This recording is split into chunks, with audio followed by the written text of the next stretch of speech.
এটা আরো সাংঘাতিক একটা সাবজেক্ট।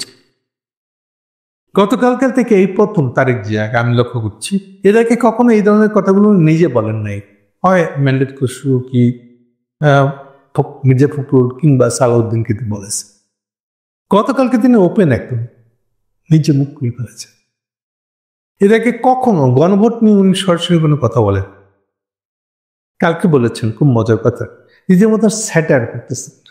উনি বলতেছেন গণভোট করতে গেলে যে টাকা খরচ হবে, এই টাকা গণভোটে করার চেয়ে মানুষের আলু রাখার জায়গা নাই। একবার বলছেন আলু রাখা, একবার বলছে পেঁয়াজ সংরক্ষণাগার বানানোটা বেটার। মানে সেই 47 সাল থেকে এখন পর্যন্ত কমিউনিস্টদের একটা স্লোগান আছে, ভোটের আগে ভাত চাই। মানুষের মূল চাহিদা কোনটা, ভোট না ভাত?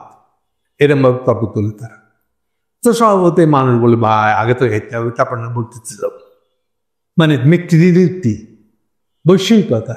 মানুষ যদি বেঁচেই না থাকে তাহলে ঠিক যেমন জন্মবোধ আমি ওর সঙ্গে বলেছি, মানে হিউম্যান সিভিলাইজেশন মানে থিতু চাষাবাদ করে চাষাবাদের ভিতর দিয়ে সিভিলাইজেশন গড়ে উঠছে। এই সিভিলাইজেশন বয়স মাত্র 6000 বছর, অ্যারাউন্ড মানে 6000-এর আশেপাশে।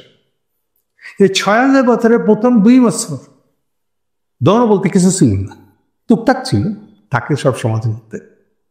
এটা করা উচিত না, ওটা করা উচিত না, বিশ্বাস একটা আছে, যেটাকে অনেকে ইয়ে বলে প্যাগানিজম বলে, ইসলামিস্টরা শব্দটা বেশি ইউজ করে, প্যাগান বলে, টুকটাকে বিশেষ করে, কোনো অর্গানাইজ ধর্ম বিশেষ নাই তাদের। তো প্রথম 2 বছর এরকম কোনো জিনিস ছিল না আসলে, না ওই যে কিতাব ভিত্তিক কোনো ইয়ে রিলিজিয়ন। এই রিলিজিয়ন শুরু হচ্ছে 2 বছর পর থেকে। কারণ আসলে মানুষকে তো আগে খাওয়া দাওয়া নিশ্চিত করতে হবে, তো বৈষয়িকতা নিশ্চিত করতে হবে। মানুষ বাঁচলেন না, তখন তার খেয়াল আসবে আচ্ছা আমি কি, আমি কেন বেঁচে আছি। আধ্যাত্মিকতা চিন্তা আপনার অনেকে বলবেন এটাকে, আমি বলবো স্পিরিচুয়ালিটি চিন্তাটা তার পরে আসে। তো অনেকটা যেন ওরকম জায়গা থেকে অ্যাড্রেস করে কমিউনিস্টরা বলতে চায় ভোটের আগে ভাত চাই, ভাতে নিশ্চয় দিতে হবে, কিন্তু কমিউনিস্টরা যেটা বুঝতে পারেন না, যদি প্ল্যান মাফিক মানুষকে সব মানুষকে ভাত খাওয়াইতে হয়, এটা খাওয়াইতে গেলে একটা শাসন ব্যবস্থা লাগে। ওই শাসন ব্যবস্থাটাই পলিটিক্স। শাসন ব্যবস্থাটাই তাহলে শাসক কে হবে, কেমনে হবে, ওগুলো ঠিক করতে হবে। ওটা ঠিক না থাকলে বারে বারে ওই খাদ্য অর্গানাইজ করা, মানুষকে খাইতে দিতে পারার ক্ষমতা দায় দায়িত্ব কেউ নেবে না। সো ওটার জন্যই তো পলিটিক্স আসলে, ওটার জন্যই তো শাসন ব্যবস্থা, ওটার জন্যই তো কনস্টিটিউশন। ফলে শুনলে মনে হয় যে কমিউনিস্টরা খুব বুদ্ধিমানের কথা বলছে ভোটের আগে বাচ্চা, কিন্তু আসলে তারা একটা বড় ভাবা, এটা হচ্ছে প্রমাণ। মানুষকে অর্গানাইজ ভাবে নিয়মিত ভাত খাইতে গেলে পরে একটা নিয়মিত সরকার লাগবে, শাসন ব্যবস্থা অর্গানাইজ করবে, এবং তার জবাবদিহিতা লাগবে। এটা জনগণের সরকার হইতে হবে। রাজা যেমন আমার কি টাকা পড়ছে, দেশের মানুষ দুর্ভিক্ষে পড়ে যাচ্ছে, মনে যাচ্ছে, আমি কি কইছি তাদের খাইয়া থাকতে না খাইয়া থাকতে, আমি কি জানি, এটা হবে রাজা কথা। কিন্তু জনগণের শাসক হইলে, জনগণের নির্বাচিত শাসক হইলে অর্থাৎ এইটাকেই বলে রিপাবলিক। বলে কে যদি এর তর্ক তুলে না বুঝা রিপাবলিক আগে না খাদ্য ব্যবস্থা আগে, উত্তর হলো যে এটা একটা গাধা কমিউনিস্ট। তারেক যে মনে হচ্ছে জানি কমিউনিস্ট রাস্তা ধরছে, এই জন্য বলতেছে যে গণভোটের আগে, গণভোটে এত খরচ, গণভোটের আগে এই যে কোল্ড স্টোরেজ ঠিক করা উচিত, পেঁয়াজ কি করে সংরক্ষণ করতে হবে, আলু কি করে সংরক্ষণ করতে হবে, এগুলোর ব্যবস্থা আগে করা উচিত। আচ্ছা তাহলে এবার তারেক জিয়ার কথা ধরে আরেকটা কথা, আরো আগাই, তো তাইলে ইয়ের দরকার কি, ফেব্রুয়ারি নির্বাচনের কি ওটার আগে ভাতের ব্যবস্থা করা উচিত না? কি বলেন তারেক জিয়া? ওটা তো আর একটা বিশাল খরচ, সব মিলে বোধ 100 কোটি টাকা কি তারও বেশি হয়তো খরচ হয়ে যাবে। তো এটা হচ্ছে ওই টাকা দিয়ে কোল্ড স্টোরেজ করাটা, আলুর পেঁয়াজের ব্যবস্থা করাটা ভালো না? মানুষের লাভ হবে না? এটা মানুষ খায়া করে বাঁচতে পারবে না আরামে? এবার বুঝছেন, এর তো দিয়ে পরিস্থিতি জিততে গেলে এরকমই হবে আসলে। তো এর মানে হলো যে এই নাদানি কথা তারেক জিয়া বলছে কমিউনিস্ট প্রভাবিত গিয়া, এই কথাটা তার জেগে কাটে যে তাহলে তার এখন এই নির্বাচন নেওয়া দরকার কি, আগে না মানুষেরা খাওয়া, ভোটের আগে বাচ্চা, এটা আপনি সেই আবার স্ট্রোগানতে ফেরত যাচ্ছেন। ইদানি তিনি আরো একটা কথা বলছেন, উনি ওখানে বলেছিল গণভোটের চেয়ে আলুর ন্যায্য মূল্য পাওয়াটা অনেক বেশি গুরুত্বপূর্ণ। বুঝে আচ্ছা, আলুর ন্যায্য মূল্য নিশ্চিত করবে কে? সরকার। জনগণের দ্বারা নির্বাচিত, মানে জনগণের জবাবদিহিতা আছে যার, এরকম একটা সরকার করবে নাকি? সরকার লাগবে না, খালি কোল্ড স্টোরেজ কেউ বানাই দিলে হয়ে যাবে, এটা ইনশিয়ে বানাই দিলে তো হয়ে যাবে। তাহলে ইনশিয়াকে সরানোর দরকার কি? এর উত্তর নাই তার কাছে। তাহলে ফেব্রুয়ারি ইলেকশনের দরকার, রাজনৈতিক ব্যবস্থার দরকার কি? ভোটার ভাতের ব্যবস্থা করলে তো হয়েছে, সবই তো আসল শেষ পর্যন্ত ভাত। উনি ভাবছেন উনি অনেক বিজ্ঞান আছে, এটা মনে হচ্ছে আজকাল একটু পড়াশোনা থিংস স্টেটাস দিয়েছে কার্ড দিয়া। শুনেন, এই যে উত্তর কোরিয়ার সংবিধান, উত্তর কোরিয়া কমিউনিস্ট, উত্তর কোরিয়ার কমিউনিস্টের সংবিধানে লেখা আছে democratic people's republic of Korea, সংক্ষেপে ডিপিকেও। তো উনি বলতে যাচ্ছেন ও তো কমিউনিস্ট, ও ডেমোক্রেটিক লিখে রাখছে, তাতে লাভ কি? পিপুলস লিখে রাখছে, পিপুলস তো কমিউনিস্ট। ফলে লেখা রাখছে কি কনস্টিটিউশন, ওইটা ইম্পর্টেন্ট না। সে বলছে খুব কড়া একটা জিনিস জ্বালেছে। আরে সাহেব, পড়াশোনা এত ফাঁকি দিয়ে হয় না, একটু পড়াশোনা বুঝে শুনে করতে হয়। আমি বারবার বলছি যে কার্ল মার্কসের চিন্তার ভিতরে রিপাবলিক ধারণা নাই, শব্দটাই নাই তার ডিকশনারিতে। আর রিপাবলিক এখনো বুঝে নাই কমিউনিস্টরা, এবং কমিউনিজম না বোঝাটাকে আরো বেশি করে তাপ দিচ্ছে আমেরিকানরা। নিজেদেরকে ঠিকই একটা রিপাবলিক বানাইছে, হোল ইউরোপ নিজেদেরকে রিপাবলিক বানাইছে। আর আমার নতুন দেশকে না বোঝায় রিপাবলিকের বিকল্প একটা শব্দ দিচ্ছে গণতন্ত্র। তো কোনটা সঠিক শব্দ, রিপাবলিক না গণতন্ত্র? নাকি কোনটা কোন থেকে কার থেকে আসছে? রিপাবলিক থেকে গণতন্ত্র আসছে না গণতন্ত্র থেকে রিপাবলিক আসছে? বলতে পারবে না। বাংলাদেশের নাম কি? ফর্মাল নাম কি? People's republic of Bangladesh. বুঝছে? হাসিনা শাসনে 15 বছর কি ছিল? পিপুলস রিপাবলিক অফ বাংলাদেশ ছিল না? তাহলে বুঝছেন এবার? তাহলে যে কিছুই বুঝছেন, এটা তার প্রমাণ। উল্টা শুনে রাখেন, কার্ল মার্কসের রিপাবলিক ধারণা কোথাও নাই। তা সত্ত্বেও প্রথম কমিউনিস্ট যে সোভিয়েত ইউনিয়ন, ওই সোভিয়েত ইউনিয়ন মানে USSR, United Soviet socialist Republic, এই যে রিপাবলিক, এই আরটা ঢুকেছে কেন? কার্ল মার্কসের এত বড় একটা শিষ্য লেনিন, তার দেশে নানাভাবে রিপাবলিক ঢুকেছে কেন? আচ্ছা, শুধু কি শুধু কি লেনিন? চায়নার নাম কি? অরিজিনাল চায়নার নাম কি? PRC, people's republic of China. দেখছেন রিপাবলিক শব্দটা আছে? বেশি বুঝছেন না তাই জিয়া, ধরা খাইবেন এই ব্যাপারে।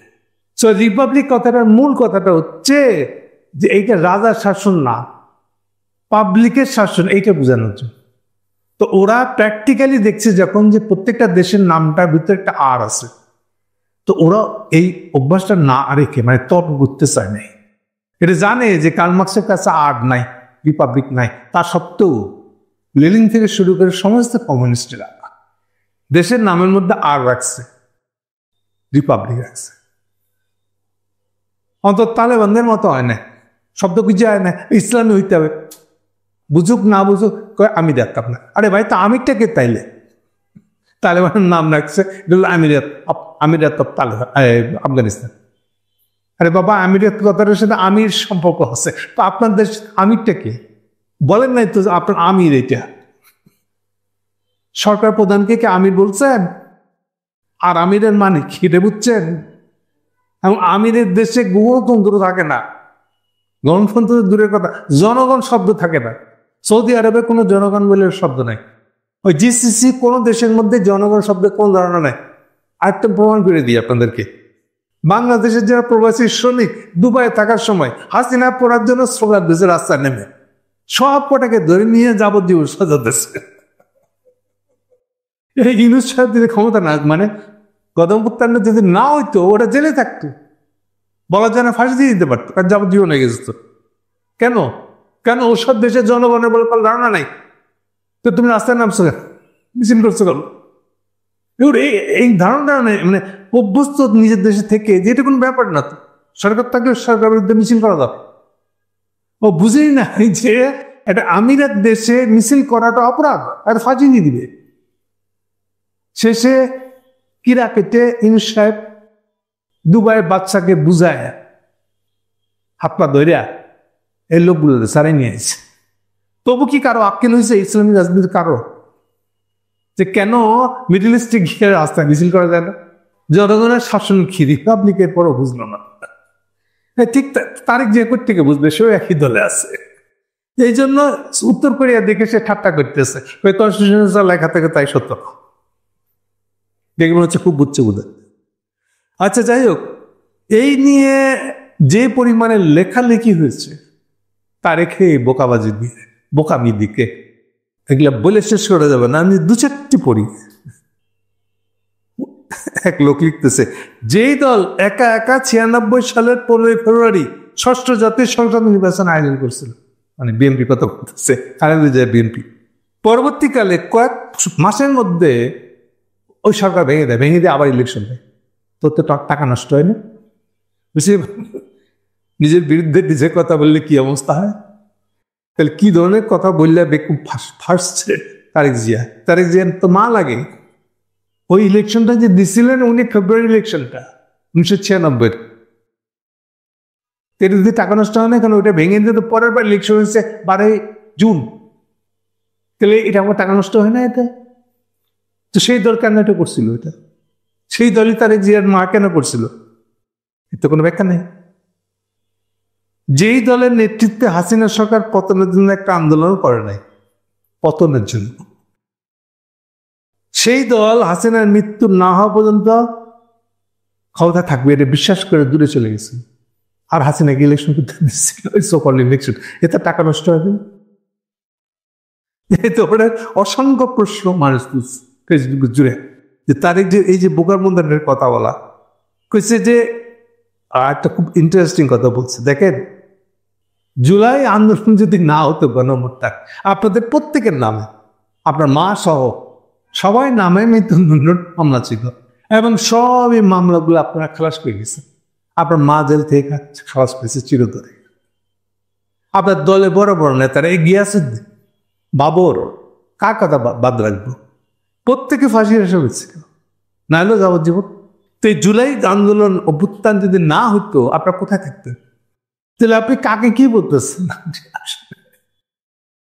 কনস্টিটিউশন লেখা থাকার কোন দাম নাই। প্রত্যেক পটল কি জানে আলু পেঁয়াজ রক্ষণের চেষ্টা করে, এটা কি করবেন আপনি? বলতেছে আপনার অপরাধের বিচার করতে তো 111 হয়েছে।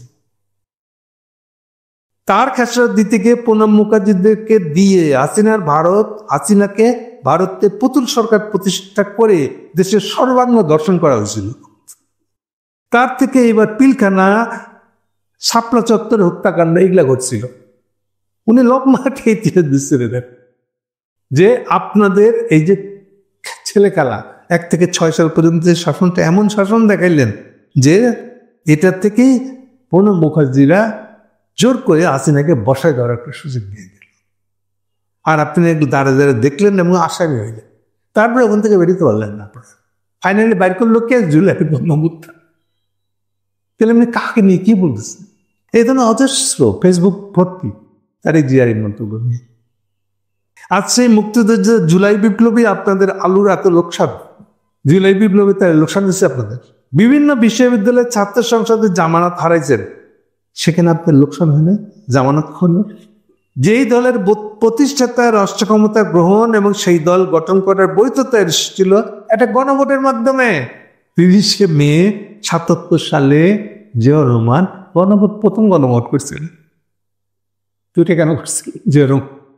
হ্যাঁ, তখন আলু পটল চিন্তা করা যায় না, ভোটের আগে বাচ্চাই বিশেষ হয় না।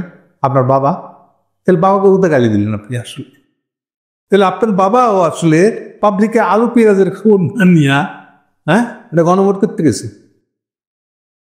আর আপনি সেই গণভোটকে এত গালাইতেছেন, গণভোটের আলু পেঁয়াজের দাম বেশি, আলু পেঁয়াজ বেশি গুরুত্বপূর্ণ। এই কথা বলে তো আপনি আমার বাবাকে গালি দিলেন, এটাও বলছে একজন।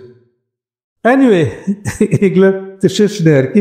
সার কথাটা হলো এই, তারেক জিয়া এটা বুদ্ধিমান, কনস্টিটিউশন বুঝার লোক হয়ে গেছেন, এমন ধরা খাইছেন যে আজকে ফেসবুক ভরে গেছে এইসব। Thank you.